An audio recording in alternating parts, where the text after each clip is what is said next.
नमस्कार, आप देख रहे हैं साइंस के most important one liner questions. सबसे पहला प्रश्न है, पहलोपॉस उर्वरक में P2O5 की प्रतिशत मात्रा कितनी पाई जाती है?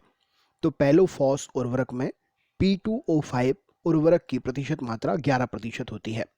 गन्ने में पहला झुलसा किस पादप पोषक तत्व की कमी में पैदा होता है? तो गन्ने में पहला झुलसा, फर्स्ट ब्लाइट, ये जो उसका रोग है ये मैग्नीज की कमी के कारण होता है। कैम प्लांट्स में रंध्र कब खुलते हैं? तो कैम प्लांट्स में रंध्र जो है रात्रि के समय खुलते हैं। टीपीएस, ट्रू पोटैटो सीड तकनीक किस फसल से संबंधित है? तो यह आलू बीज विकास से संबंधित है। SRI, system of rice intensification तकनीक प्रयोग की जाती है किसके लिए? तो यह धान के लिए प्रयोग की जाती है। टमाटर का लाल रंग किस तत्व की उपस्थिति के कारण होता है? तो लाइकोपीन की उपस्थिति के कारण टमाटर का रंग लाल होता है। किस वैज्ञानिक ने पोलोनियम तत्व की खोज की थी? तो पियरे क्यूरी एवं मैडम क्यूरी ने पोलोनियम तत्व की खोज की थी। द्रवित सोडियम क्लोराइड विद्युत धारा का प्रवाह कर सकता है क्योंकि इसमें क्या होता है, इसमें मुक्त आयन उपस्थित होते हैं इसीलिए। एलपीजी में मुख्यतः क्या होता है? तो मीथेन, प्रोपेन और ब्यूटेन एलपीजी में होता है। कैल्शियम कार्बाइड पर जल डालने से कौन सी गैस निकलती है? तो एसिटिलीन गैस कैल्शियम कार्बाइड पर जल डालने से निकलती है। कोशिका का ऊर्जा ग्रह किसको कहा जाता है? तो माइटोकॉन्ड्रिया को कोशिका का ऊर्जा ग्रह कहते हैं। दांत मुख्य रूप से किसके बने होते हैं? तो डेंटाइट्स के दांत मुख्य रूप से बने होते हैं डेंटाइन के। किन तरंगों का ध्रुवण संभव है? तो केवल अनुप्रस्थ तरंगों का ध्रुवण संभव है। डेसिबल किसका मात्रक है? तो ध्वनि की तीव्रता का मात्रक है डेसिबल। औद्योगिक रूप से पॉलीथीन किसके पॉलिमराइजेशन से बनाई जाती है? तो एथिलीन के पॉलिमराइजेशन से औद्योगिक रूप से पॉलीथीन बनाई जाती है। सेलुलर एंड मॉलिक्यूलर बायोलॉजी का केंद्र किसे कहा जाता है? कहाँ है? तो centre of cellular and molecular biology का केंद्र हैदराबाद में स्थित है। रिफ्लेक्स एक्शन का नियंत्रण कौन करता है? तो स्पाइनल कॉर्ड रिफ्लेक्स एक्शन का नियंत्रण करती है। सीएटी का फुल फॉर्म क्या होता है? तो कंप्यूटराइज्ड एक्सेल टोमोग्राफी सीएटी का फुल फॉर्म होता है। कोलोजन किसका मुख्य घटक है? तो स्किन का मुख्य घटक है कोलोजन। खाने के अंदर अधिकांश विस्फोट किन गैसों में मिल जाने से होता है? तो यहाँ पर खान का बात होता है, खदान की बात हो रही है यहाँ पर। तो खदानों में मीथेन तथा वायु के मिल जाने से अधिकतर विस्फोट होते हैं। कोबाल्ट ऑक्साइड कांच को कौन सा रंग प्रदान करता है? तो कोबाल्ट ऑक्साइड कांच को गहरा नीला रंग प्रदान करता है। पेलाग्रा नामक रोग किस विटामिन की कमी से होता है? तो विटामिन B3 की कमी से पेलाग्रा होता है। त्रिवेणी C556 एक नई विकसित प्रजाति है, CS2342 के नाम से पहचानी जाती है। किस फसल की प्रजाति है? तो त्रिवेणी राई, राया या लाहा की प्रजाति है, अर्थात इंडियन मस्टर्ड जिसे हम सरसों बोलते हैं। अम्ल वर्षा में कौन सा तत्व पाया जाता है? तो NO2। अम्ल वर्षा में पाया जाता है नाइट्रेट। नेक्स्ट क्वेश्चन है, धान की कौन सी बौनी प्रजाति भारत में सर्वप्रथम विकसित की गई थी? तो गोविनर या गोविंद, माफ करिएगा, धान की सर्वप्रथम विकसित प्रजाति भारत में जो थी वह थी गोविंद प्रजाति, जो कि 1982 में विकसित की गई थी। एग्रोनॉमी में विज्ञान किस भाषा से विकसित है? तो एग्रोनॉमी जो है यह ग्रीक भाषा का शब्द है, राइट आंसर हो जाएगा। एग्रीकल्चर अर्थात एग्रीट, field, culture, cultivation, example field cultivation शब्द कहाँ से लिया गया है? तो यह लैटिन भाषा से लिया गया है। लवणीय मृदा में विमनयशील सोडियम की प्रतिशत मात्रा कितनी होती है? तो लवणीय मृदा जो होती है उसमें सोडियम जो घुला होता है वह 15% से कम होता है। लवण युक्त क्षारीय मृदा में विनिमयशील सोडियम की प्रतिशतता कितनी होती है? तो लवण युक्त क्षारीय मिट्टी में जो सोडियम क्लोराइड होता है या सोडियम होता है वह 15% से अधिक होता है। अम्लीय मृदा का पीएच मान कितना होता है? तो 7 से कम होता है अम्ल का पीएच मान, राइट आंसर हो जाएगा। क्षारीय मृदा का पीएच मान कितना होता है? तो यह 7 से अधिक होता है। भारत में कृषित क्षेत्र का लगभग कितने प्रतिशत क्षेत्र वर्षाधीन है? तो 60% क्षेत्र वर्षाधीन है। कंक्रीट की बनी सड़क पर चलने की अपेक्षा बर्फ पर चलना अधिक कठिन क्यों होता है? क्योंकि कंक्रीट पर पैरों और कंक्रीट के बीच में घर्षण की जो है संभावना ज़्यादा होती है, लेकिन बर्फ में घर्षण कम होता है। भूस्थिर या तुल्यकालीन उपग्रह का घूर्णन का आवर्तकाल कितना होता है?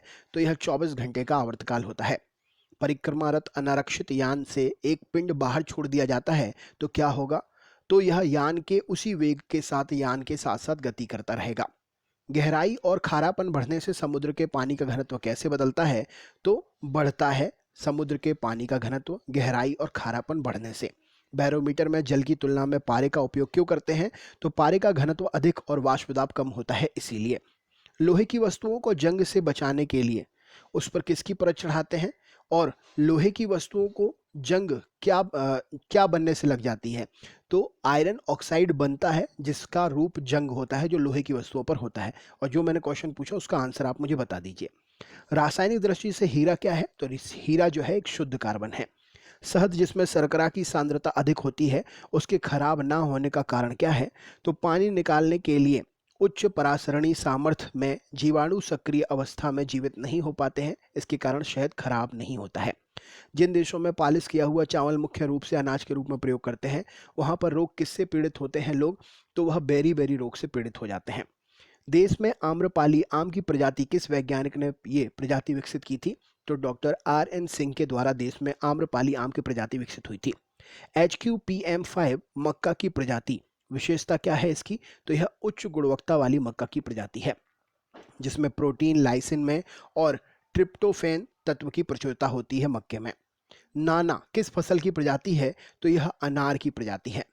आम की आम्रपाली संकर प्रजाति किन प्रजातियों के क्रॉस से विकसित की गई? तो दशहरी और नीलम मादा, दशहरी नर और नीलम मादा, इन दोनों के संकरण से आम्रपाली जो है फसल आम की पैदा हुई थी। आम की नई संकरण प्रजाति H311 किन के क्रॉस से विकसित हुई थी? तो यह अल्फांसो और नीलम आम के क्रॉस से नई संकरण प्रजाति H311 विकसित हुई थी।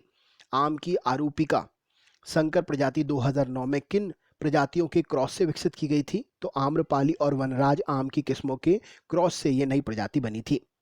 दरोगा जी किस वृक्ष की प्रजाति विकसित हुई? तो दरोगा जी जो है बेल वृक्ष की प्रजाति है। DPT का टीका बच्चों को किन किन बीमारियों से बचाता है? तो डिप्थीरिया, कुकर खांसी और टिटनस से बचाता है। फूलों के संवर्धन के विज्ञान को क्या कहते हैं? तो इसे हम फ्लोरिकल्चर कहते हैं। हाइड्रोजन के समस्थानिक कौन से हैं? तो प्रोटियम, ड्यूटीरियम तथा ट्राइटियम हाइड्रोजन के समस्थानिक हैं। किसी तत्व की द्रव्यमान संख्या A तथा परमाणु संख्या Z है तो तत्व के परमाणुओं में उपस्थित न्यूट्रॉन, प्रोटॉन और इलेक्ट्रॉन की संख्या कितनी होगी? तो यह होगी A - Z into Z dash Z। Next question देख लेते हैं। तो देखिए यहाँ पर न्यूट्रॉन की संख्या कितनी होगी? तो अगर देखिए यहाँ पर आपसे बताया गया है द्रव्यमान संख्या A है और परमाणु संख्या Z है, तो A में से Z घटा देंगे तो न्यूट्रॉन मिल जाएगा। Z जो है Z प्रोटॉन है और Z ही इलेक्ट्रॉन की संख्या है। कौन सा ग्रह 88 दिन में सूर्य के पारित चक्कर पूरा करता है? तो बुध ग्रह सूर्य की परिक्रमा 88 दिन में लगा लेता है। एक व्यक्ति का भार लिफ्ट में अपने भार का दोगुना होता है, इस दशा में उसका त्वरण क्या होगा? तो उसका त्वरण G ऊर्ध्वाधर ऊपर की ओर होगा। एक हेक्टेयर क्षेत्रफल बराबर होता है तो यह 10,000 वर्ग मीटर के बराबर होता है। 1 एकड़ क्षेत्रफल बराबर होता है 43,560 वर्ग मीटर के। नीली क्रांति का संबंध किससे है? तो मत्स्य उत्पादन से नीली क्रांति संबंधित है। श्वेत क्रांति का संबंध किससे है? तो दूध उत्पादन से संबंधित है। भारत में दूध उत्पादन क्षेत्र में आई श्वेत क्रांति के जनक कौन कहे जाते हैं? तो डॉक्टर वर्गीस कुरियन कहे जाते हैं। नेशनल डेयरी डेवलपमेंट बोर्ड, आनंद, गुजरात के प्रथम निदेशक।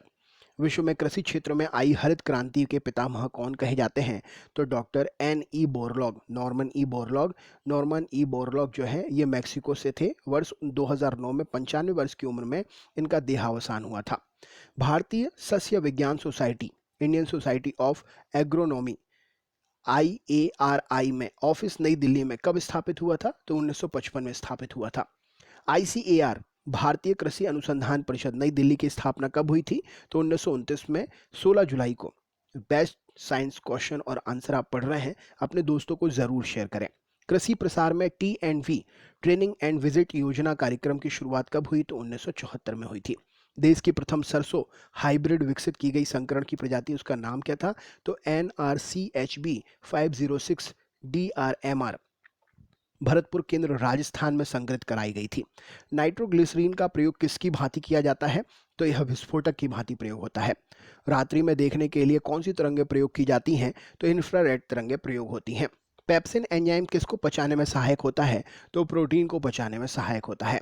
मानव गुर्दे में बनने वाली पथरी मुख्यतः किसकी बनी होती है? तो कैल्शियम ऑक्सलेट की बनी होती है। पानी में वायु का बुलबुला किस प्रकार के लेंस की भांति काम करता है? तो यह अवतल लेंस की भांति काम करता है। पेनिसिलिन की खोज किसने की थी? तो सर अलेक्जेंडर फ्लेमिंग ने पेनिसिलिन की खोज की थी।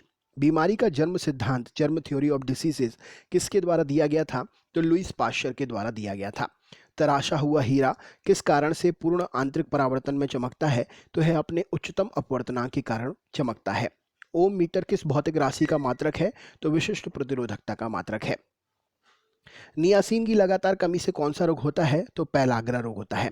इंदिरा गांधी राष्ट्रीय मुक्त विश्वविद्यालय की सुदूर शिक्षा प्रणाली प्रारंभ करने का उद्देश्य से स्थापना कब हुई थी? तो यह 1985 में स्थापित हुई थी। आगे के क्वेश्चन आपको नेक्स्ट सीरीज में मिलेंगे। सीरीज अगर कंटिन्यू देखना चाहते हैं तो चैनल को सब्सक्राइब करके बेल आइकन ऑन कर लीजिएगा। लाइक, शेयर एंड कमेंट जरूर करें। मिलते हैं नेक्स्ट वीडियो में। बहुत बहुत धन्यवाद।